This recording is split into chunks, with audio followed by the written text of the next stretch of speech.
बिस्मिल्लाहिर्रहमानिर्रहीम। This is शफ़क़त Mahmood. दोस्तों, आज का जो हमारा टॉपिक है ये कॉन्स्टिट्यूशनल हिस्ट्री ऑफ पाकिस्तान के मुतल्लिक है।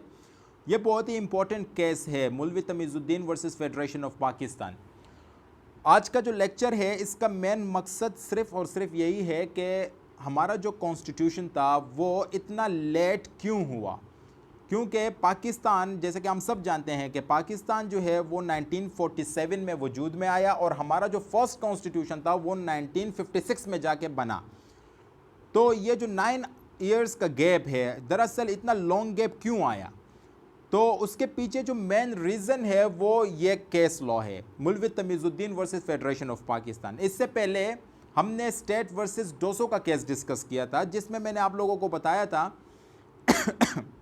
कि जो पाकिस्तान में फर्स्ट मार्शल लॉ इम्पोज की गई थी, उस मार्शल लॉ को स्टेट वर्सेस डोसो के केस में लेजिटिमेट डिक्लेयर कर दिया गया था on the basis of Kelsen's theory. ठीक है।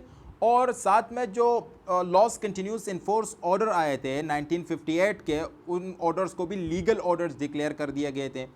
तो ये जो केस लॉ है ये 1956 का जो कॉन्स्टिट्यूशन है ये उससे पहले का केस है। इसलिए PLD 1955 FC यानी कि फेडरल कोर्ट, क्योंकि 1956 के कॉन्स्टिट्यूशन के बाद फेडरल कोर्ट जो है वो सुप्रीम कोर्ट में कन्वर्ट कर दिया गया था।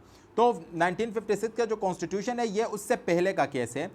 तो शुरू करते हैं अपने केस लॉ को। मगर ये जो इस केस के जो जो नोट्स हैं वो आप लोगों को डिस्क्रिप्शन में मिल जाएंगे, लिंक मैं वहाँ पर दे दूँगा, वहाँ से आप लोग जो है फ्री ऑफ कॉस्ट डाउनलोड कर सकते हैं। तो शुरू करते हैं अपने इस टॉपिक को। दरअसल जैसा कि हम सब जानते हैं कि पाकिस्तान जब वजूद में आया 1947 में, तो उस वक्त हमारा कोई अपना कॉन्स्टिट्यूशन तो नहीं था। तो हमने क्या किया कि हमने गवर्नमेंट ऑफ इंडिया एक्ट 1935 में कुछ अमेंडमेंट्स करके उसी को अपना कॉन्स्टिट्यूशन अडॉप्ट कर लिया। ठीक है। बाद में 1949 में लियाकत अली ख़ान ने ऑब्जेक्टिव रेजोल्यूशन पास किया और उस ऑब्जेक्टिव रेजोल्यूशन के तहत कॉन्स्टिट्यूट असेंबली बनाई गई।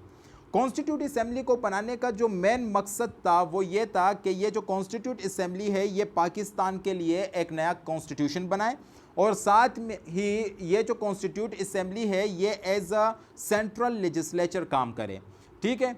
इसी तरीके से जो हमारा गवर्नमेंट ऑफ इंडिया एक्ट 1935 था, उसमें जो आर्टिकल 10 था, वो आर्टिकल दरअसल गवर्नर जनरल को ये पावर देता था कि वो किसी भी मिनिस्टर को किसी भी वक्त डिसमिस कर सकता है। तो मलिक ग़ुलाम मोहम्मद जो कि पाकिस्तान के 3rd गवर्नर जनरल थे, उन्होंने इसी पावर को इस्तेमाल करते हुए जो हमारे प्राइम मिनिस्टर थे ख्वाजा नाज़िमुद्दीन साहब को इन्होंने डिसमिस कर दिया और उन्हीं के जगह पर जो है मोहम्मद अली बोगरा को अपॉइंट किया as a 3rd prime minister. दरअसल यहाँ पर मैं आप लोगों को एक बात बताना चाहता हूँ कि जब लियाकत अली ख़ान साहब जो है वो प्राइम मिनिस्टर थे, तो जो गवर्नर जनरल है यानी कि मलिक ग़ुलाम मोहम्मद, ये उन्हीं के कैबिनेट में फाइनेंस मिनिस्टर थे और अनकरीब ही लियाकत अली ख़ान इनको डिसमिस करना चाहते थे, यानी कि इनको कैबिनेट से निकालना चाहते थे ड्यू टू मेंटल एबनॉर्मेलिटी। हुआ यह कि 16 अक्टूबर 1951 को जब लियाकत अली ख़ान साहब शहीद हुए, तो ये जो हमारे 2nd गवर्नर जनरल थे ख्वाजा नाज़िमुद्दीन, ये प्राइम मिनिस्टर बन गए। ठीक है। और जो फाइनेंस मिनिस्टर थे लियाकत अली ख़ान के कैबिनेट में मलिक ग़ुलाम मोहम्मद, ये जाके जो है वो 3rd गवर्नर जनरल बने। तो दरअसल कभी कभार क्वेश्चन पूछा जाता है कि वो कौन सी शख्सियत है जो कि गवर्नर जनरल भी रहे और साथ में प्राइम मिनिस्टर भी रहे, तो वो ख्वाजा नाज़िमुद्दीन साहब है। ठीक है। कि जब लियाकत अली ख़ान को शहीद किया गया रावलपिंडी में, तो वो गवर्नर जनरल का ओहदा छोड़कर प्राइम मिनिस्टर बने और यहाँ पर जो फाइनेंस मिनिस्टर थे मलिक ग़ुलाम मोहम्मद साहब, वो जाके गवर्नर जनरल मुकर्रर हुए। तो जैसे कि गवर्नर जनरल ने आर्टिकल 10 का जो पावर था उसको इस्तेमाल करते हुए ख्वाजा नाज़िमुद्दीन को डिसमिस किया और मोहम्मद अली बोगरा को 3rd प्राइम मिनिस्टर मुकर्रर कर दिया। मोहम्मद अली बोगरा साहब जो थे, उन्होंने सोचा कि ये जो आर्टिकल है, आर्टिकल 10, यह गवर्नर जनरल किसी भी वक्त इस्तेमाल कर सकता है और मुझे भी घर भेज सकता है, यानी कि मुझे भी डिसमिस कर सकता है, क्योंकि यह तो इख्तियार है, यह तो पावर है गवर्नर जनरल के पास आर्टिकल 10 के तहत। तो इन्होंने गवर्नमेंट ऑफ इंडिया एक्ट 1935 में 2 अमेंडमेंट्स लाए। पहला अमेंडमेंट यह था कि इन्होंने क्या किया कि जो आर्टिकल 10 था उसको रिपील कर दिया, यानी कि उसको ख़त्म कर दिया गवर्नमेंट ऑफ इंडिया एक्ट 1935 से, और साथ ही साथ एक न्यू आर्टिकल इंट्रोड्यूस करवाया। वो आर्टिकल था 223A। ठीक है, ये जो आर्टिकल था ये दरअसल कोर्ट्स को रिट्स जुरिस्डिक्शन जो है वो प्रोवाइड करता था, यानी कि ये रिट्स जुरिस्डिक्शन देता था कोर्ट्स को। तो गवर्नर जनरल का असल में जब ये अमेंडमेंट्स किए गए तो ये अमेंडमेंट्स जो गवर्नर जनरल थे मलिक गुलाम मोहम्मद, उसके अप्रूवल के बगैर किए गए।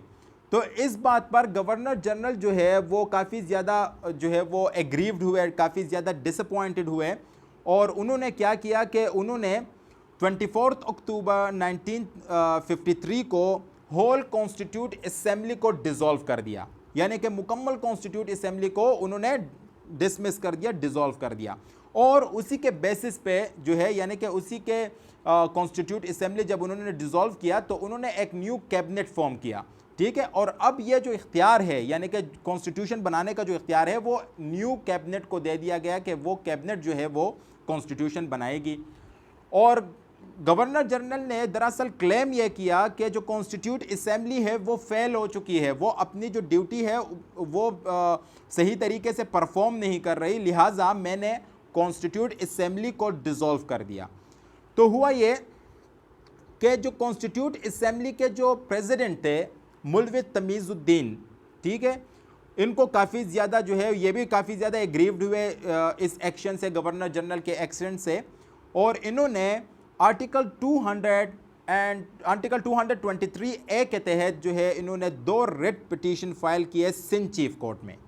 ठीक है, पहला पिटीशन जो था वो ये था कि writ of mandamus. Writ of mandamus का जो मकसद था वो ये था कि जो फेडरल गवर्नमेंट है उसको रोक दिया जाए कि वो कॉन्स्टिट्यूट असेंबली के अफेयर्स में कोई इंटरफेयर ना करे।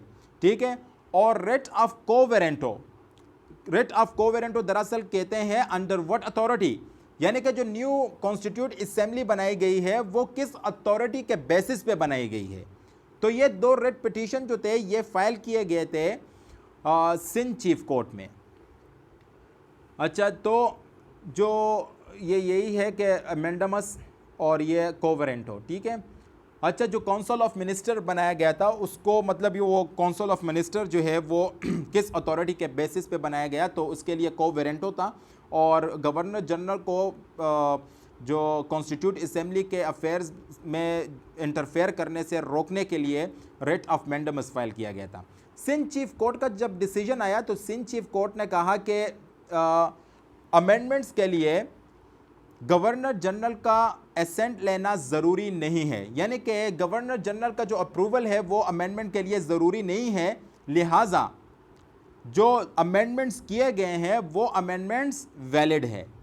अच्छा, इसी डिसीजन के ख़िलाफ़ फेडरल गवर्नमेंट ने अपील फाइल की फेडरल कोर्ट में, और ये जो अपील थी दरअसल फिर इसी अपील में फेडरल कोर्ट ने कहा कि जैसा कि गवर्नर जनरल जो है वो कॉन्स्टिट्यूट असेंबली का एक हिस्सा है, ठीक है, और अमेंडमेंट्स के लिए गवर्नर जनरल का अप्रूवल लेना ज़रूरी है। जैसा कि पाकिस्तान में एक लॉ जब पास होती है, जब एक बिल पार्लियामेंट से पास हो जाए तो वो फाइनल अप्रूवल के लिए प्रेसिडेंट के पास जाता है, ठीक है, और जब प्रेसिडेंट उसको अप्रूव कर देता है तो बाद में वो जो बिल है वो एक्ट में कन्वर्ट हो जाता है।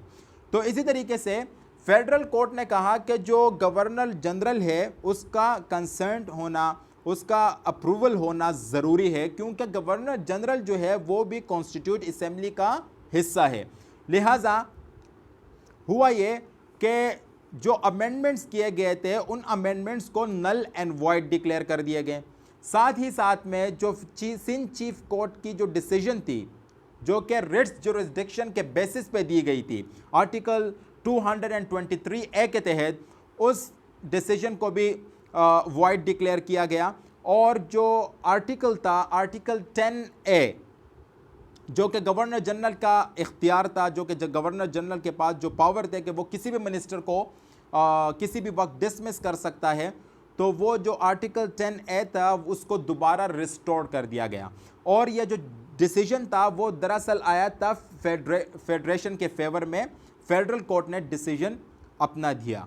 तो इस केस का जो मेन मकसद था वो ये था, और आज का जो लेक्चर है उसका जो मेन मकसद है वो ये है कि कभी कभार एक क्वेश्चन अराइज होता है हमारे जहनों में कि पाकिस्तान जो है वो 1947 में वजूद में आया और 1956 में जाके हमारा पहला कॉन्स्टिट्यूशन बना। तो 9 अरसे का जो गैप है वो मतलब इतना ज़्यादा गैप क्यों आया?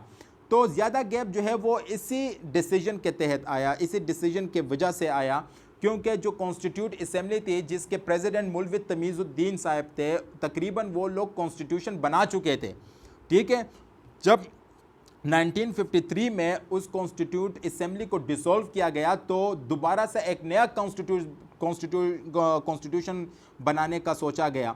तो मेन रीज़न जो था वो ये था कि ये कॉन्स्टिट्यूट असम्बली डिसॉल्व हुई थी और बाद में जो है फेडरल कोर्ट का ये डिसीजन आया, जिसकी बेसिस पर हमारा जो कॉन्स्टिट्यूशन है वो काफ़ी देर बाद बना।